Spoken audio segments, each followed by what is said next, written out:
than it has. You got it? Yeah. Right. So, on these BMW engines, put it there. There's your glow plug. Okay. Now, the problem with these engines is you have to remove the inlet manifold to do basically anything on the car.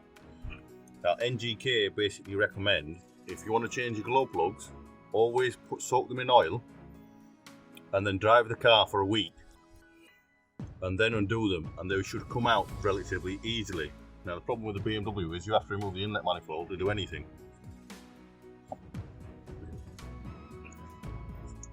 Also mentioned that we had to rebuild the whole engine because it snapped on us. Oh yeah. Some fella had prior already tried to undo the glow plugs, so there were already some of them snapped in. Tried to remove them without any success with the drilling tools, so the cylinder head had to come off, and this has brand new valve stem seals, relapped valves and new cylinder head gasket, just in order to put the glow plugs right.